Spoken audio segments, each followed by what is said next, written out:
What's up, everybody? Coach Ben podcast. This is the week of June. Where are we at, Jim? What is this? June 29th. Last day of June. Last day of June, yeah. So July 1st tomorrow.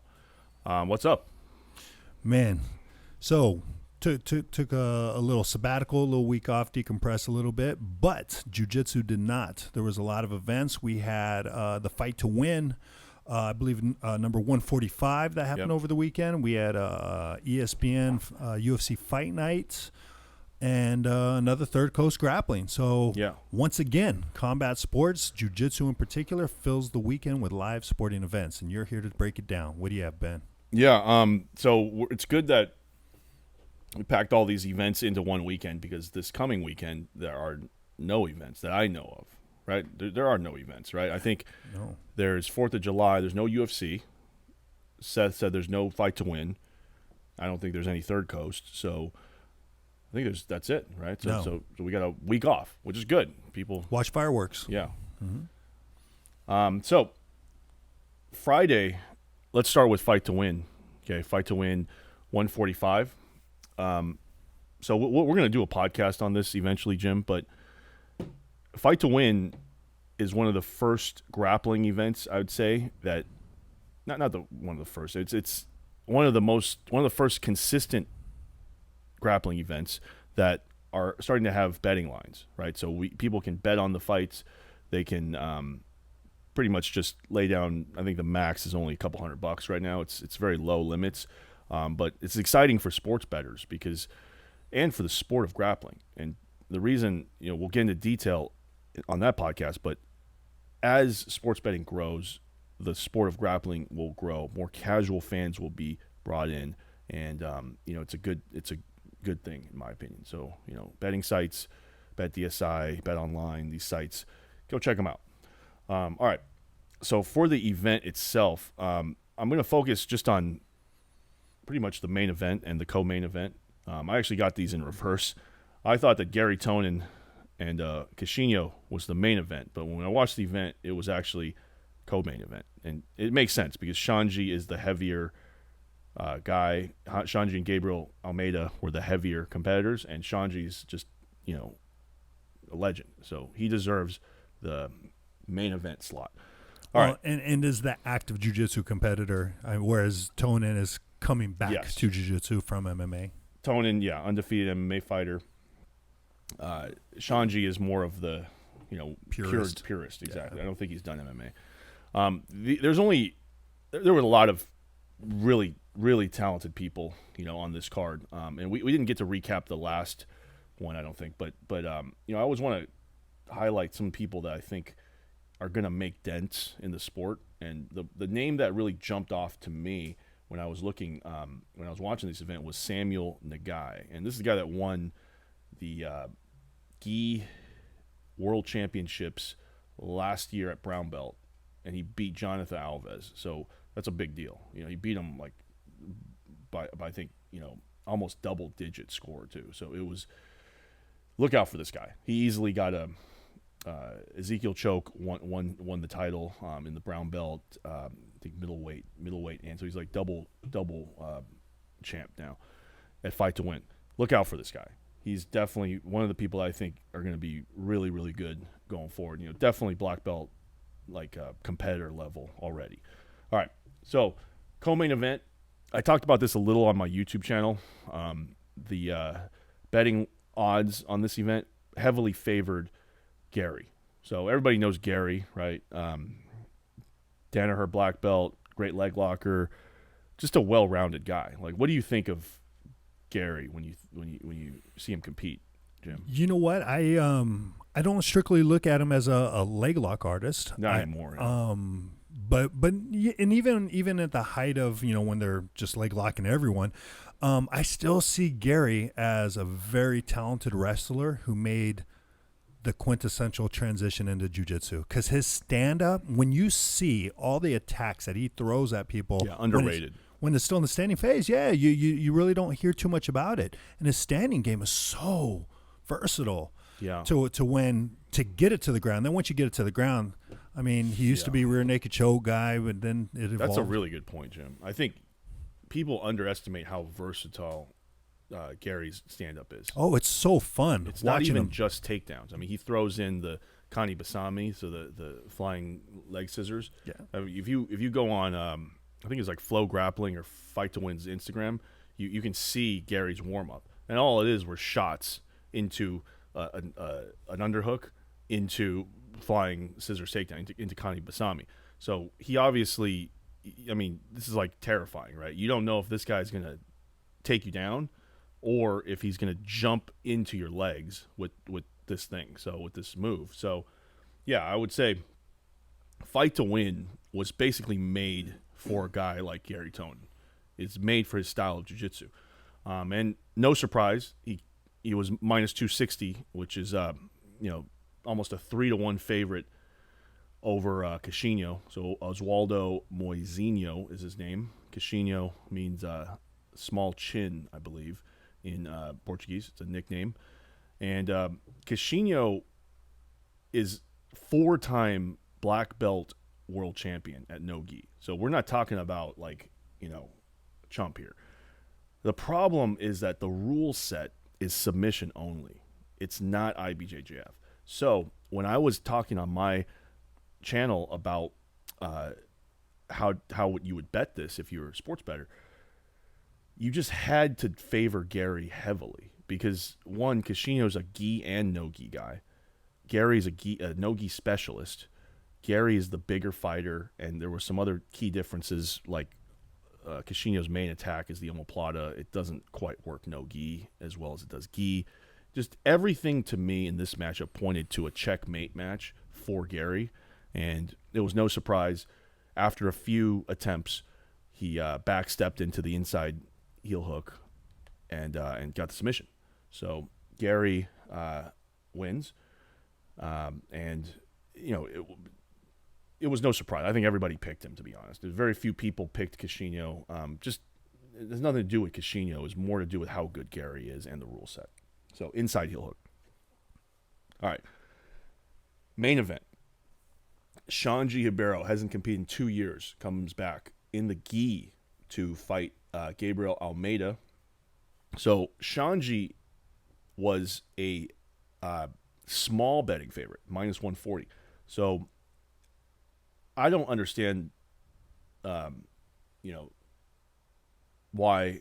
I do understand. There are reasons why Xande was not a giant favorite, but in hindsight, he probably should have been a bigger favorite. And the reason is because some of the same reasons with Garry too. Xande is bigger. He's a much bigger fighter. He's positionally dominant, which doesn't really mean that much in fight to win rules, but I think in the gi it means a little bit more because when you're positionally dominant in the gi, you tend to how do I put this? And you tell me if you agree with this, Jim. In the gi, if I get a dominant position on you, it is way worse for you than when I get a dominant position on you in no-gi. And the reason is because I can transfer my grips, I can transfer my strength into grips, and I can wedge you better with gripping as opposed to in no-gi, explosive guy you can't even hold down. But in the gi, it's much easier. What do you think about that, Jim? Oh, I couldn't agree with you more. You're right.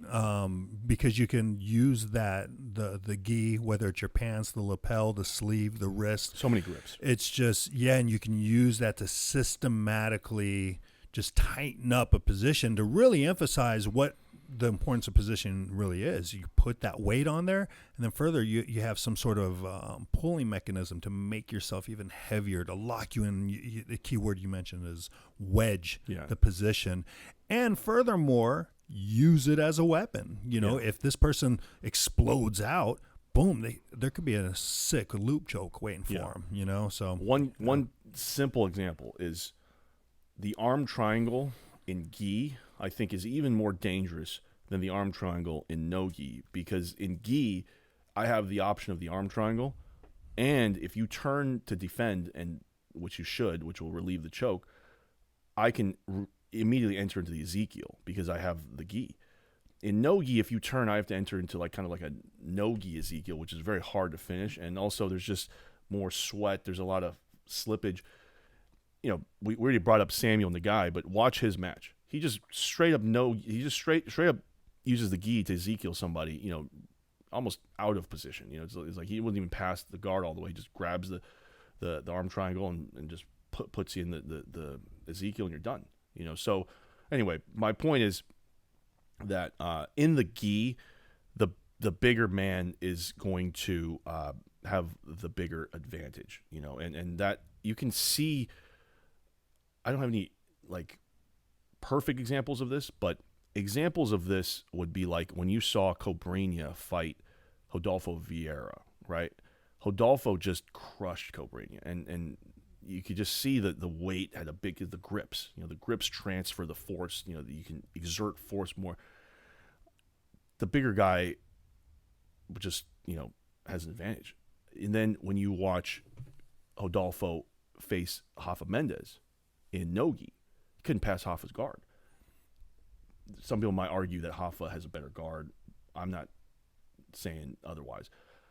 I'm just saying that in that match, Rodolfo didn't even come close to passing the guard. And that could have to do with the fact that he couldn't make a grip to transfer the force. You know, there's other factors there. But that's just one, like, very, very outside, you know, basic example of something you can just look at if you need that example. Okay, so point is, Xande, bigger man, he greatest of all time level guy.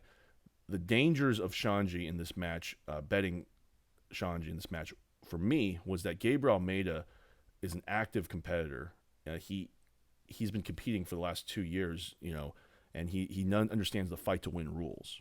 He beat Roberto Jimenez in fight to win rules. So I imagined that Xande could be a guy that didn't even understand the rules and just this is his first time competing, and he could possibly lose a decision based off of that. You know, say he dominates on the mount for 5 minutes and Gabriel Almeida goes for 3 toe holds. You know, if Xande doesn't know the rules, Gabriel would win in that situation. But hindsight, Xande not only knew the rules, he talked about knowing the rules in the post-fight interview after he armbarred Gabriel Almeida from the mount. So Xande did, you know, have some adversity here. Said his foot got popped pretty badly by Gabriel, but at the end he just crushed his weight in, just crushing pressure on top. Got to the mount. I think Gabriel, you know, this has to do with the size of the fighters again. Gabriel just was getting crushed by the weight, the size difference, and the gi. And, you know, Xande eventually gets the armbar.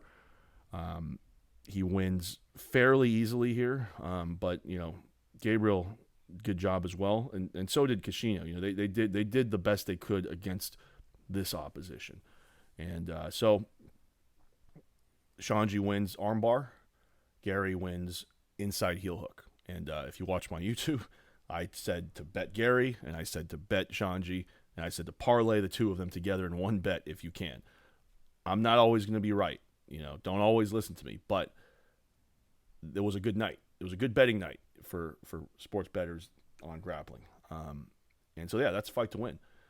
Seth put on a great event. It's pretty funny. He had some technical difficulties, I think, in the last fight to win or something. And I just think it's funny because it's he just doesn't care. You know, he does it. It might not look the most professional, but he gets the job done, puts on a great show, and you know, I'm looking forward to the one after this 4th of July holiday. You know, it'll be in Austin. They're going to do the next 4 shows in Austin, which is going to be really cool because I love Austin, and you know, it should be good. All right, Third Coast. So we'll talk about Third Coast. Third Coast happened at the same time as UFC, but we'll talk about Third Coast first. There's not much I can say about Third Coast. It was the 180-pound no-gi tournament, and I don't want to spend a whole bunch of time on this. You know, it's I didn't see anything that was like, you know, revolutionary in anything, but the big story is just, you know, Roberto Jimenez. I think he's like 21 or something, 20. I think he's 20. He's already a big star, and he's probably going to be the biggest star in grappling if he keeps going at this rate. You know, he won the tournament, by the way. I would say he won it fairly easily. He had to face Vagner Rocha at the end, and Vagner gave him some problems, but he won fairly decisively, I would say. So my point is, Roberto is a kid that I think before we saw he had problems with leg locks. Doesn't seem to have that problem anymore. Then he had a problem with getting caught in submissions, arm bars. Doesn't seem like he has that problem anymore. So if he shores up all of these kind of issues, he's just gonna be, he's gonna be like a Gordon Ryan type of character, but somebody that competes gi and no gi, and he's just getting better. And I have no reason not to believe him, but he says he's a drug-free athlete, and that makes it even more impressive, right? Because who's clean these days, right? Let's keep it real. Okay. Let's be honest. Who's clean? Honestly, who, right? So if he says he is, I have no reason not to believe him. He's young. I would assume he doesn't want to do that to his body, and so I'm sure on the next Submission Underground he's going to be on that card too. He just competes in everything, and he's the guy to look out for. Other people on the card, there was a couple other pretty big names. Vagner, I said, Vagner, Kody Steele. We had a lot of the people that are already from Texas, the competitors from Texas. Pedro Marinho, John Combs, Johnny Tama, Kody Steele. I already said Kody. So yeah, either way, the thing I got the most from the Third Coast grappling event was just that Roberto is probably the future, and people should pay attention. All right, Jim, you watched the UFC, right? I saw some of it. I saw mostly the main card. I saw the whole thing because I always am looking for grappling, working at the highest level, right? Course, so yeah. when something works in the UFC and two guys are very, very high level, especially in the grappling realm, I always think about it. I'm always like, this worked at the highest level. It's got to have some utilization, right? We also saw something this weekend that worked at the highest level, but it worked. I don't know what it was. So we're going to go in reverse here because this actually happened towards the end of the card. It was the fight before the co-main event. It was Maurice Green versus John Vellante. All right. I thought John Vellante was up pretty much 2 rounds to 1. If he just didn't get caught in this weird arm triangle. So what happened is Maurice Green basically riding his way to a decision loss, is on the bottom in side control, pushes John Vellante's arm across. So imagine this. You're on the bottom of side control, and somebody pushes your cross-face arm to the other side of their head and puts in a bottom arm triangle on you from side control bottom, and somehow gets the submission. So we tried this, Jim, like before the show. We're both fresh and not huffing and puffing after 2 rounds of wars, but you weren't close to tapping me, and I wasn't close to tapping you. We weren't squeezing like to kill each other, but it just, there was no. What did you feel from that?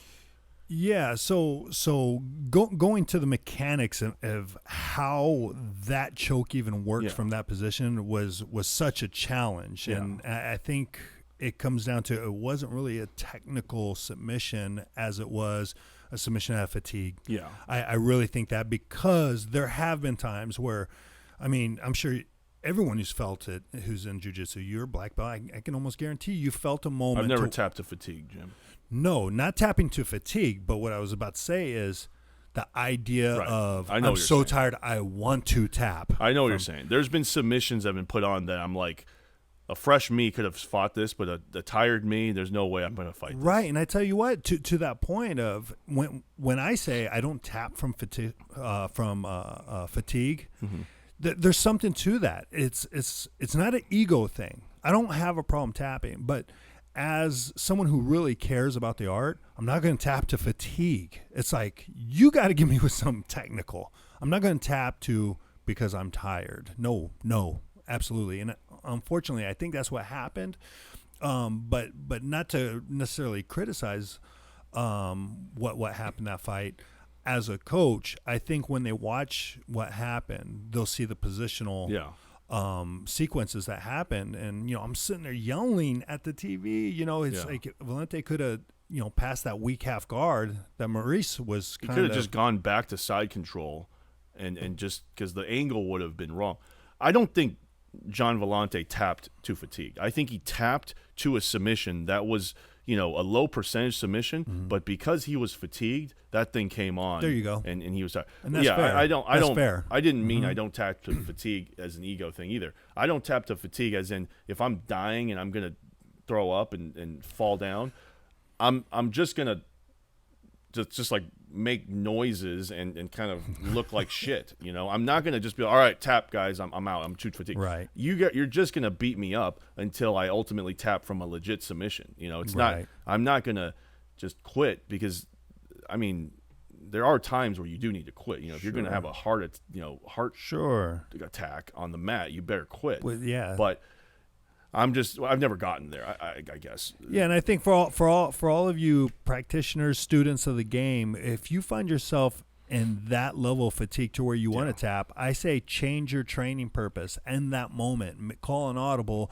and use your jiu-jitsu to survive. Exactly. Just survive. Just survive for the next minute. There's a lesson in that. Just survive. Yeah. So. Yeah, because what if you are in a match and you're winning by a lot and you're in a bad spot? You can't just quit if you're up by 2 points or 5 points or maybe more.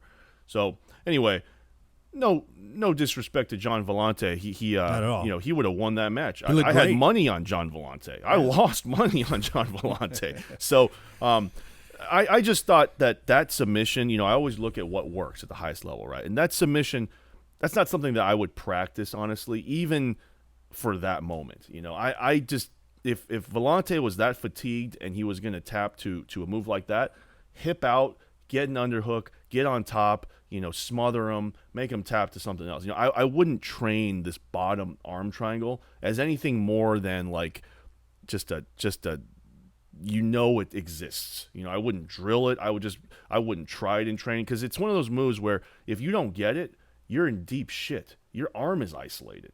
Your arm is isolated over their shoulder. So if you don't get this move, you're dead. So anyway, shout out to Maurice Green, man. What a comeback. Yeah, well, great comeback. So kudos. All right. The next match that had some grappling had no submissions, but you could tell very, very high level grappling. Brendan Allen, Kyle Dawkins. A lot of high level back takes, crazy stuff. I'm going to be honest. I actually think Kyle Dawkins' jiu-jitsu level is higher than Brendan Allen. But the thing is, Brendan Allen was just, I'm starting to notice this more and more in grappling. Strength is a big deal.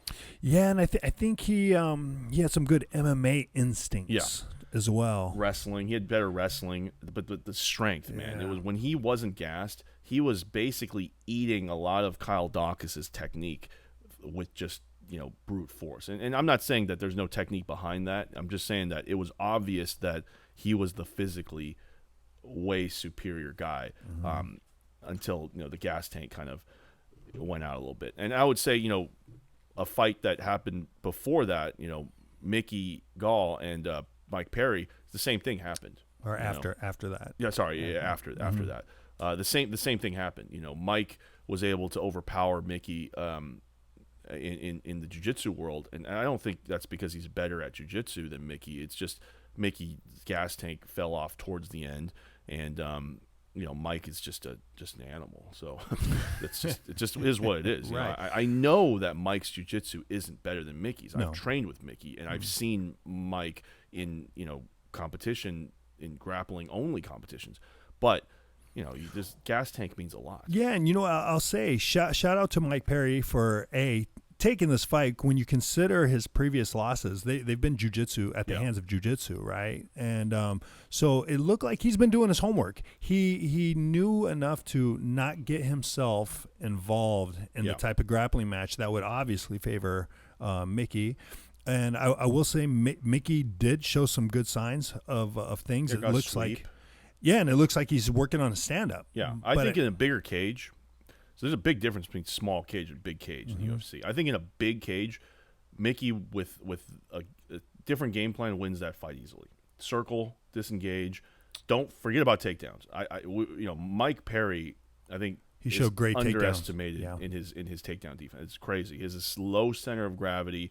It's just weird. When you see that, and then you see his fight with Al Iaquinta in Submission Underground, and Al's just taking him down at will, but it's just weird. I wouldn't say he's underrated or anything, but I will say it looks like he's doing his homework. He's doing something. So, the rest of the people in the lightweight division, watch out, man, because Mike Perry's developing. Or, I'm sorry, welterweight. And he's going up to middle, too. He's going to train with Yoel Romero. Oh, jeez. So we weren't going to talk about that fight, but there was some grappling there. Yeah, there was. So this next this prelim, Julian Erosa and Sean Woodson. So this was the fight. This is the biggest favorite of the card. Sean Woodson, the lanky, he looks like a spider. He looks like a daddy long legs. Winning the whole fight, piecing Julian Erosa up. I've noticed this is a theme. MMA fighters, if they have a nasty darce and they put that thing on you and you don't have any idea how to defend, it's over. It's over. So Julian Erosa probably was going to round 3 like a 10-1 underdog. Probably not that much, but he was underdog, right? And you could tell Woodson was getting tired. But never would you expect a standing darce from this guy. So he just it's a weird position where when you're standing, you're clinching, you're tired, you leave your long arm out there, and the guy just dips under for that darce. Tony Ferguson is famous for this. He's done it to many people. He's probably failed more of them than people have even attempted, and he's gotten more of them than people have attempted. And so you're basically just reaching that arm under, locking in that standing darce, and then using it as a front headlock to drag them to the ground. Snap them down. Yeah, and then you just pretty much just enter the darce. You fall to your side. Many ways to finish it. I like to lay back and I like to coil up and let them choke themselves out. But I'm a low energy guy. So Julian falls the other way, and he coils himself into Woodson, hooks his leg, and it's over, man. When that darce is on, it's over. Yeah. And so really nasty. I think if you're an MMA fighter and you have even remotely long arms, that should be part of your in your toolbox. Oh, that yeah, darce for needs sure. to be there. Yeah, I was describing also. it when it happened. It's like it's akin to someone with long legs. I mean, look at all the jiu-jitsu guys who have long legs. You better watch out for that triangle. Yeah. And, if they have long arms, same thing. Watch out for that darce. Yeah, I always tell people who have long legs, there's one submission in jiu-jitsu where, a white belt could tap a black belt. It's that triangle. You put in a sunk triangle and you have the mechanics to finish the triangle. It doesn't matter what defense I have, because you have the mechanical advantage. I could probably defend one of my white belts. His name is Justin. He has a really good triangle. Can't wait to train with him again. I would say if I put myself into 10 of his triangles, he's just a white belt, been training a year. If I put myself in 10 of his triangles, he'll probably finish at least 4 of them. And and I know exactly how I can escape from triangles, but it's just the mechanical advantage is too much. Same thing with darce. I train with MMA fighters sometimes, and I'm telling you, the move they catch me with the most is the darce. It's just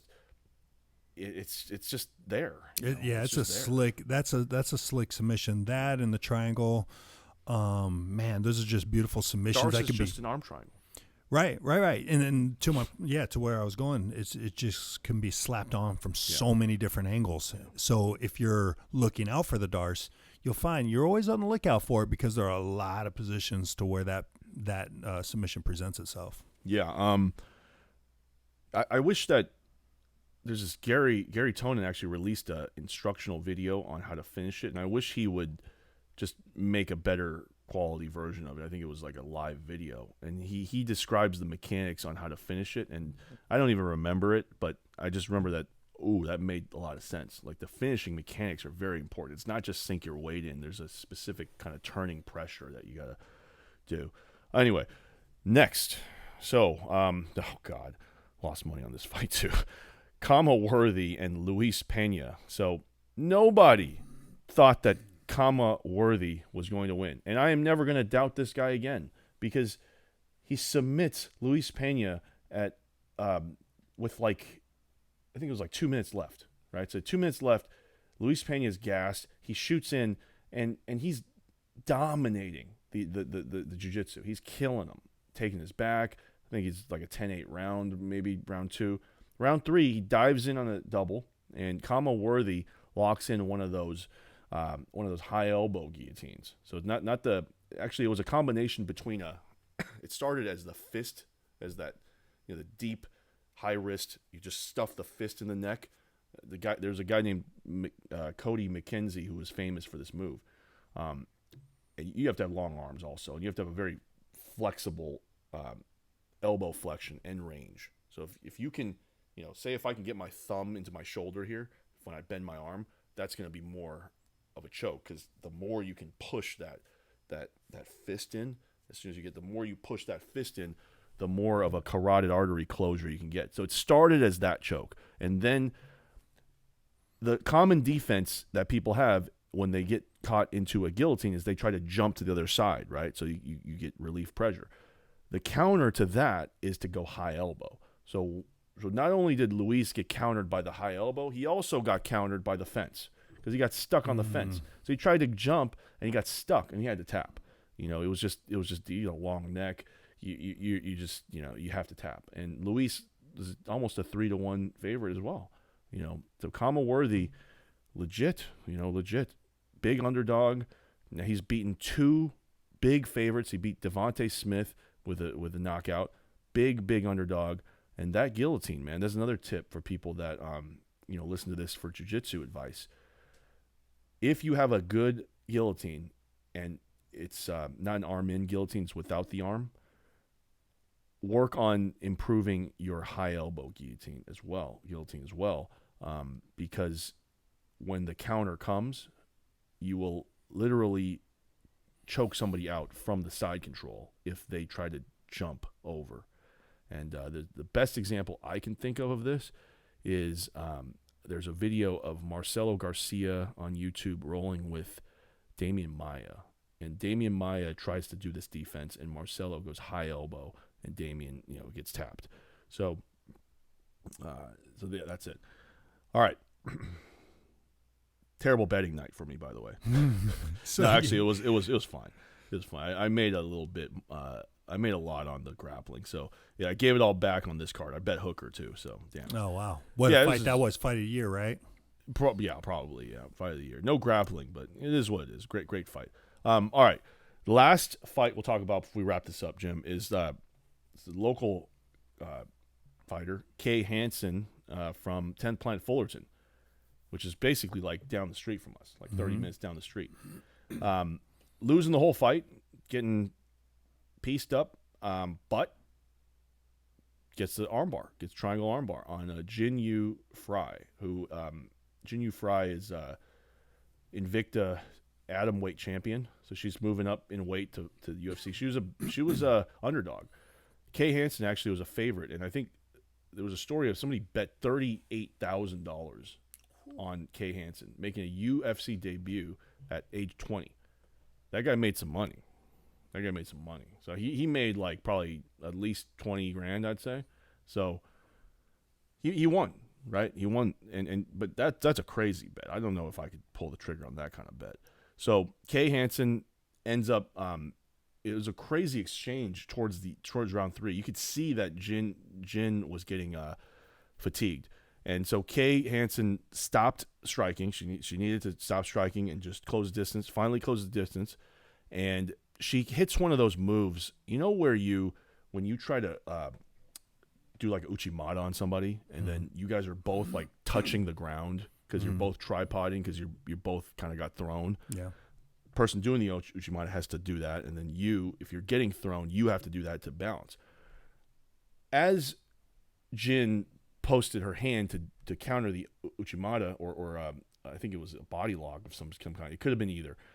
Kay Hansen throws the leg over the head, so it's a flying armbar, basically. You know, and then there's a transition. She gets the triangle, and then she finishes with a triangle armbar from It's a mounted triangle armbar, basically. Best example of this I can think of, if you go and you watch this guy Dustin Hazlett hit this move on Josh Berkman in the UFC. If you look up that fight on Fight Pass, Dustin Hazlett, Josh Berkman, same exact move. That Uchimata to a flying armbar, overhook, flying armbar. It was nasty. And so congrats to the guy that won that $37,000 bet. Wow. Congrats to that dude.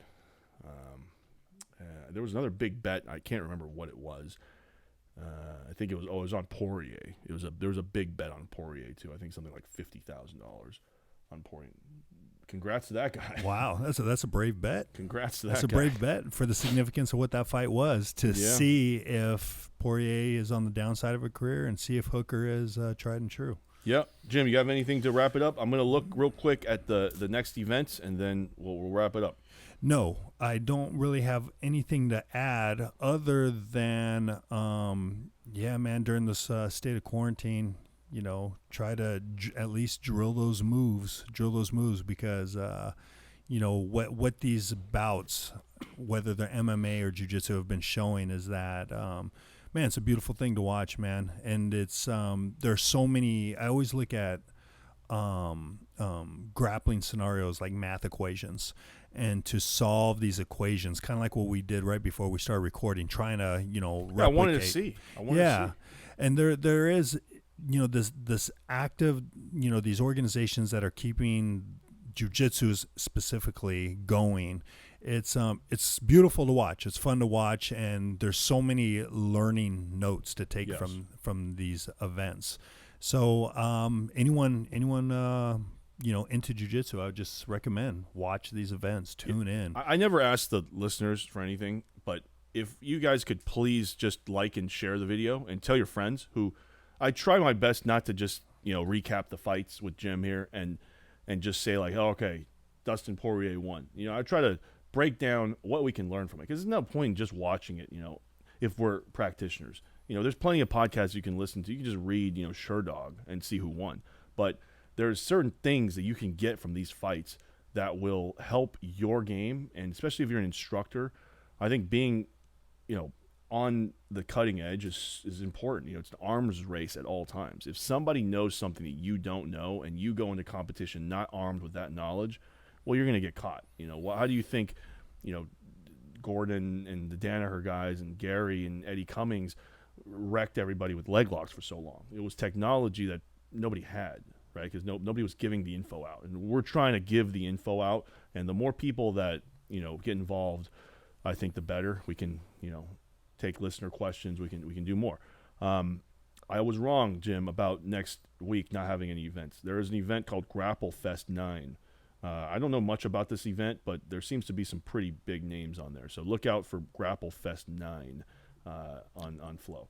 And what day is that? It's the 4th of July. On 4th of July. Yeah, I don't think they celebrate 4th of July in the UK, right? No, I don't think so. That'd be a little weird. That'd be weird. So they're having a grappling event. So stay tuned. All right. Anything else? Nope. Take care, everybody. Stay safe. Second wave of coronavirus hopefully isn't as bad as we are making it to be, and we're all going to be back to normal sooner rather than later. Coach, once again, thank you. Thank you guys for tuning in and listening as well. Be safe, and see you on the next one. Thanks, everyone. Thanks, Coach.